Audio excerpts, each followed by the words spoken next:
Marx dit que quand vous ne connaissez pas l'histoire, vous êtes appelé à la répéter. Quand vous regardez les événements politiques, il n'y a rien de nouveau sous le soleil. Tout ce qui s'est fait aujourd'hui, ça s'est fait avant. Ça s'est fait avant ça. Mais quand vous avez une génération spontanée d'hommes politiques qui ne disent que les journaux, ils ne connaissent rien. Quand vous prenez les grands hommes politiques en Europe, ils connaissent les grands littéraires, les grands penseurs, les grands philosophes de leur nation, l'histoire de ceux qui ont dirigé le pays. Chez nous, les gens ne connaissent rien du tout. Ils viennent seulement, on fait le ho-ha-ho, on a de l'argent, on devient responsable, et puis on a une de renommée. Les autres qui ont fait ces choses-là, ils les manipulent. Ils étudient les psychologies.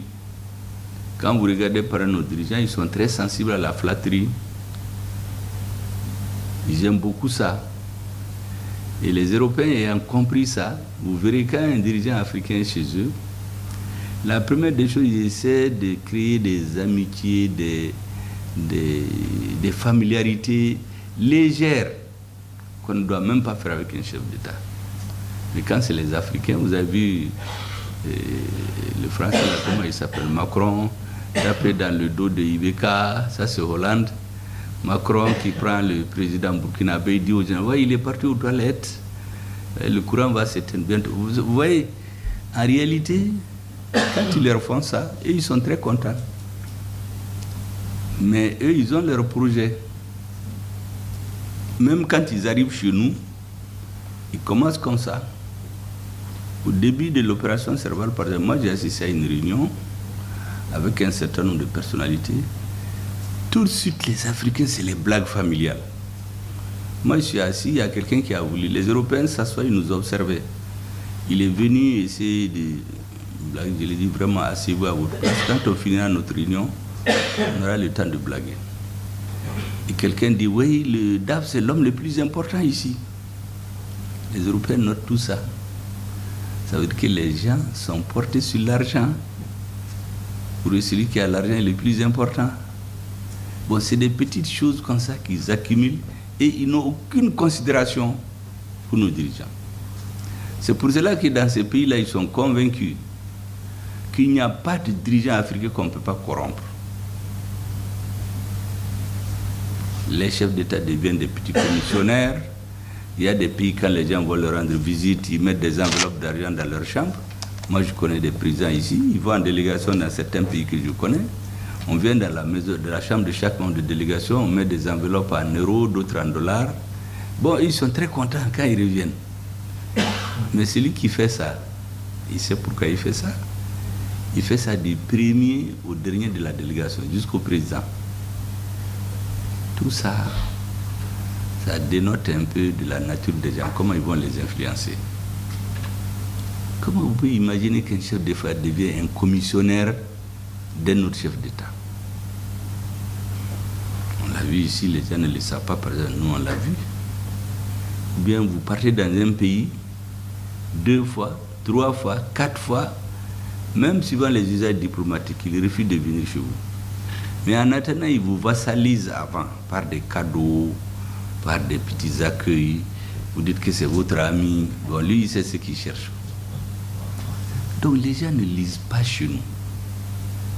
Moi, j'ai vu récemment, j'ai fait un livre, bien sûr, à sensation, semble-t-il. Il y a des gens qui viennent critiquer le livre. Vous savez ce qu'ils disent? Ah, je ne l'ai pas lu, mais on ne doit pas l'écrire maintenant. Le pays est dans les problèmes, c'est pas maintenant d'écrire. Mais est-ce que le cerveau, la nuit, là? Mais c'est pendant les périodes difficiles qui est la plus grande créativité. Vous savez, en médecine et dans la science, les plus grandes inventions sont faites pendant les moments de conflit. Parce qu'on cherche des solutions urgentes aux problèmes. Et puis, j'ai dit, ça dépend des gens.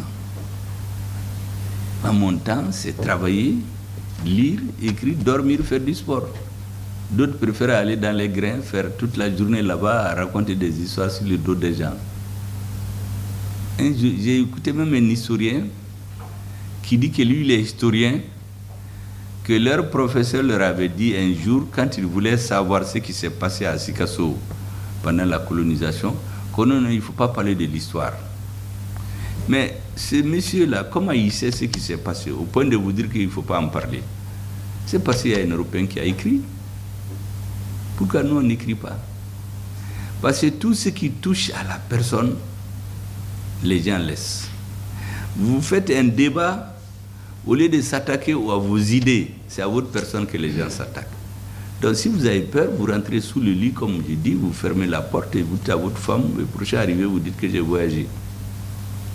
C'est comme ça. Donc c'est la mentalité des gens. Un livre que tu n'as même pas lu, comment tu peux le critiquer? Ou bien certains s'attaquent à la personne.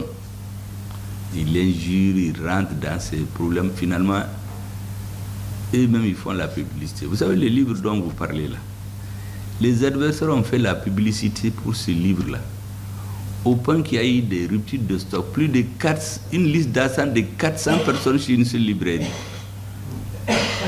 Avant que l'imprimerie n'en produise des milliers. Parce que tout le monde voulait savoir, mais qu'est-ce qu'il y a dans ce livre-là? Pourquoi tout le monde, bon, je les appelle les illustres inconnus, parce qu'au Mali, il y a beaucoup de réputations surfaites. Hein. Il y a beaucoup de gens qui parlent, mais quand ils s'assoient devant des sachants, ils ne peuvent pas parler. Il y en a qui préfèrent être avec des jeunes qui ne comprennent pas grand-chose, qui applaudissent, qui les adorent. Mais s'ils ont quelqu'un en face de la même génération, c'est comment? Et comme ça, on a une jeunesse, d'une façon générale, ce que j'ai remarqué, on a une jeunesse très peu instruite. Vous ne trouvez pas un jeune qui vous a dit qu'il a lu un livre entier. Ça n'existe pas. C'est des portions. Plus le temps est rapide maintenant. On a amené TikTok, on a amené des choses de quelques secondes. Mais quand vous partez dans les pays qui ont inventé ça, vous partez par exemple dans les pays comme la Chine, les enfants ne vont jamais les laisser toute la journée devant l'ordinateur. Il y a des moments courts ou pour distraction. Le reste du temps, ils sont dans les algorithmes, dans la mathématique, dans la chimie. C'est des choses comme ça qu'ils regardent. Vous partez aux États-Unis, ceux qui inventent les tablettes, là, leurs enfants ne sont pas toujours en train de jouer aux tablettes. Le président là-bas, ses enfants, il n'y a que samedi, dimanche, il y a un temps où ils regardent la télé. Le reste du temps, leur père et leur maman sont en train de faire des exercices avec eux. Mais chez nous, dès que quelqu'un a des moyens, il achète des ordinateurs et donne à son enfant. Donc, on formate notre cerveau comme ça. Les gens ont l'impression qu'ils sont à la mode. En réalité, ils deviennent des consommateurs inconscients. Celui qui organise tout ça, lui, il s'enrichit sur le dos des gens. Et les gens deviennent des abrutis en quelque sorte, qu'on peut manipuler quand on veut. On met dans leur tête ce que tu veux. Par exemple, avant, quand tu parlais de l'uranium du Niger, vous verrez des hommes politiques français qui vont dire « Non, non, non, le Niger ne pèse même pas dans notre part énergétique. » Mais il y a des gens qui croient à ça. Mais quand on a commencé à couper, c'est là que les problèmes ont commencé. Comme disent les Bambara, on a vu l'âne sous la moustiquaire. Quand les problèmes ont commencé, vous avez dit, le président du Niger dit qu'une fois, pendant qu'ils avaient la crise, il y a un pays européen qui voulait intervenir. Le président de France l'a appelé pour lui dire pour parler en Bambara, de ne pas mettre sa bouche dans les affaires du Niger. Que le Niger, c'est pour eux, c'est pas pour les autres. Et l'autre a laissé. Imaginez-vous, un pays, vous dites à quelqu'un de ne pas parler avec les gens parce que ce pays, vous êtes les seuls. Moi, j'ai été dans les pays du Moyen-Orient. Il y a quelqu'un, quand je l'ai vu, j'ai dit, vous savez, moi, j'ai failli ne même pas venir chez vous parce que dans notre pays, on nous dit que vous ne faites que ce que la France vous dit de faire. Est-ce que vous savez que dans certains pays, on leur a dit que même pour parler aux Africains, il faut parler d'abord avec les Français ou avec les Européens. Même pour leur parler. Vous savez, quand il y avait la fameuse opération dit G5 Sahel, G5 Sahel a demandé 2 milliards qu'ils n'ont jamais eu, pendant qu'on mettait 100 et quelques milliards en Ukraine en quelques mois. Ils vont commander dans les pays arabes.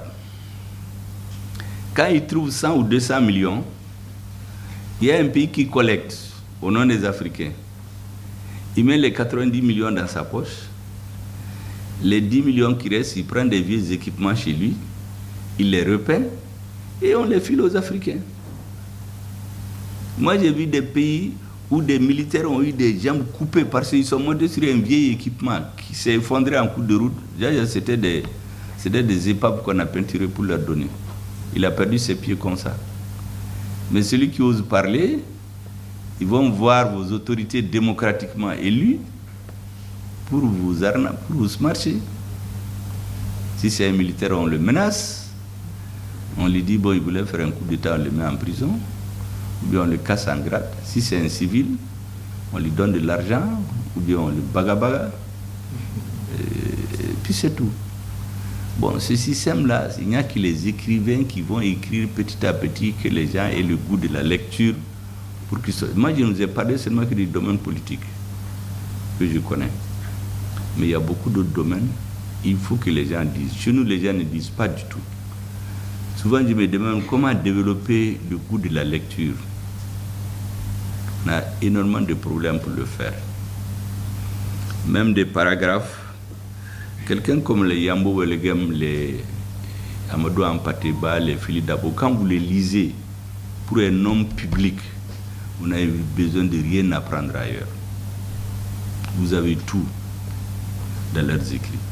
Mais on connaît plus l'histoire de la France du XVIIe siècle, du XVIIIe siècle. Ici, quand quelqu'un parle pour montrer qu'il est instruit, il cite des grands penseurs, des philosophes de la Grèce antique, de la France. C'est comme ça qu'il impressionne les gens. Moi, j'ai été une fois à une oraison funèbre d'un président, j'ai vu tous ceux qui ont passé ici, des grands penseurs français. J'ai dit, mais quelle misère culturelle. Alors qu'on avait tout chez nous. On pouvait trouver des dictons de notre pays, ainsi de suite.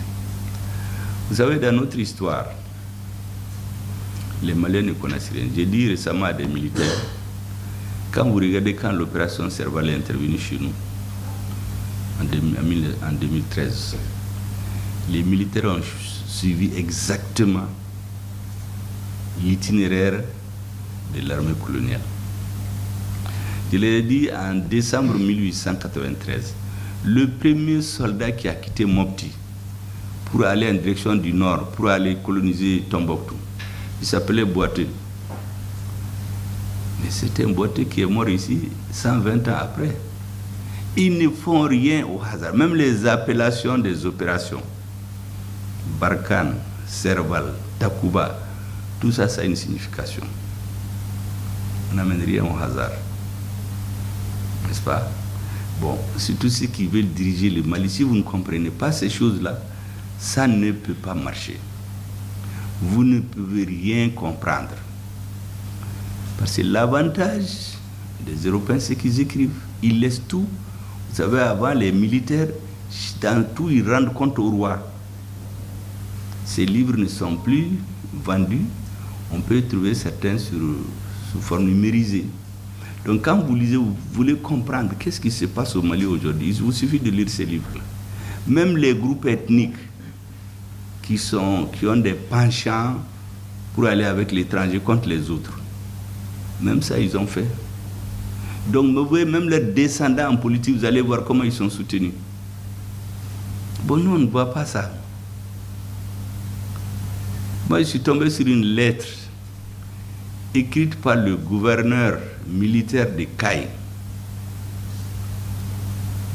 en décembre 1893, qui donne des instructions écrites au gouverneur de Tombouctou. Il lui dit, tous ceux qui ont la peau blanche au nord, là, il faut les supprimer. C'est le mot qu'ils utilisent, supprimer. Il faut les empoisonner les patriotes. Et le militaire l'a dit même qu'il espère qu'un jour ils auront l'aviation pour épandre les poisons partout, pour les supprimer tous. Vous savez qu'à cette période-là, c'est des Noirs qui cachaient leurs frères arabes et Touaregs. Il y a des gens qui sont morts comme ça. Moi, j'ai perdu plusieurs grands-pères chez nous. Leur seul tort, c'est qu'ils vivent ensemble. Ils cachent leurs... Vous savez, vous mélangez leurs animaux avec les vôtres, parce qu'on devait interdire à leurs animaux de brouter de l'herbe. Ou bien on les cache sous les lits. On vous prend, on coupe la tête de quelqu'un pour donner l'exemple. Les autres, on les déporte en Guinée ou à Gorée. font 15 ans de prison, d'autres reviennent, il y en a qui meurent, d'autres retournent, ils racontent aux petits-enfants. Bon, la nouvelle génération, si elle ne connaît pas ça, c'est difficile de gouverner. Bon, quand vous voyez les descendants de ces mêmes gens tenir un autre discours, vous posez des questions. Donc c'est à force de ces interrogations souvent que moi je me pousse à écrire. Actuellement, par exemple, j'ai un ouvrage en chantier, peut-être dans 2 ou 3 mois il va sortir. C'est consacré exclusivement à la résistance des populations du Nord à la pénétration coloniale, en mettant l'accent sur le rôle des Touaregs et des Arabes. Parce que ce n'est pas suffisamment connu, surtout par les dirigeants politiques. Et les gens exploitent ça dans les conflits politiques actuels. Vous voyez? Bon, avant, j'avais écrit un peu sur la pénétration et l'histoire des peuplements du Nord. Mais cet aspect n'a pas été suffisamment traité. Même là, vous savez, c'est quand on a renvoyé l'aménagement que j'ai eu une ruée de gens qui sont venus acheter les livres. Tout le monde voulait rentrer avec mon premier livre chez eux. Donc c'est important qu'ils cherchent à comprendre. Mais avant, il n'y avait rien. Et si vous savez qu'on a trouvé que sous le couvert de l'opération dite des 3 frontières ou Takuba, on voulait transformer Menaka en une zone d'entraînement des forces spéciales de l'Union européenne. Tous les pays, on avait plein de demandes. Tout le monde voulait envoyer ses forces spéciales. Les premiers qui ont couru pour venir, c'était les Danois. Ils n'avaient aucun papier. Il y avait les Portugais, il y avait les Hongrois qui avaient leurs demandes. Quand on a dit, mais comment vous êtes venus? Ils disent, non, non, c'est l'ancien président. Mais on dit que l'ancien président est mort. Et puis son papier, c'est là-dedans que quand vous arrivez, c'est vrai, il leur a donné presque carte blanche pour venir, mais quand vous arrivez, les opérations militaires, il faut les convenir avec les Maliens. Au lieu de cela, on dit aux Maliens, vous ne partez pas dans cette zone. Quand l'armée veut aller, on dit non, c'est la zone d'entraînement nocturne de Takuba. Donc, celui qui ne comprend pas ça, là, vous allez rester seulement, on vous donne de l'argent, vous voyagez, vous avez des parfums, et puis c'est tout. C'est la jouissance qui vous intéresse. Bon, si vous êtes à la tête d'un pays, vous allez le vendre par omission, souvent même sans savoir. Alors que les autres, ils sont imbus d'histoire. Ils lisent beaucoup comment les choses se sont passées. Quand Hollande a écrit, il a marqué cette histoire de boiteux. Et moi, j'avais écrit ça avant lui. Donc vraiment, les pays comptent beaucoup sur vous, surtout la jeunesse. Et puis la lecture, ça ouvre l'esprit des gens. Quand vous lisez certains livres-là, j'ai dit aux gens, le livre de Marx, par exemple, Le Capital, si vous le lisez intégralement, même si vous n'êtes pas d'accord, ça va rester un impact sur votre manière de raisonner et d'aborder les problèmes. C'est ça l'avantage du livre, ça t'ouvre l'esprit, quoi. C'est pas que tu retiens tout ce qui est là-dedans. Et donc c'est vraiment quelque chose de très utile. Maintenant, ce que je vous conseille, il faut écrire au président. Vous savez, c'est la nouvelle génération. Je pense que aujourd'hui, le président, le ministre de la Culture, il veut mettre la culture au centre du nouveau Mali. Il faut lui écrire et lui donner tout l'honneur pour ça. Il va juger, il peut déléguer son premier ministre, ou bien lui-même il va prendre en charge, ou dire de le confier à des ministres. Comme ça, c'est un niveau plus haut. Au lieu que ça, il faut que vous-même vous adressiez à lui. Je pense que c'est très valorisé, parce qu'il accorde beaucoup d'importance à la culture aujourd'hui. Le ministre de la Culture d'ailleurs profite pour souvent s'imposer aux autres. Quand il parle de culture, là, vous ne devez pas le contester. Parce que la culture, c'est quelque chose de très très important pour le Malikoura qu'on veut faire là. Sans la culture, ça ne va pas. Parce que comme on dit dans la vie, quand l'homme perd tout, ce qui lui reste, c'est la culture. C'est la chose que vous ne pouvez pas lui enlever. Vous pouvez le tuer, vous pouvez l'affamer, vous ne pouvez pas lui enlever sa culture. Voilà. Donc vraiment, merci beaucoup.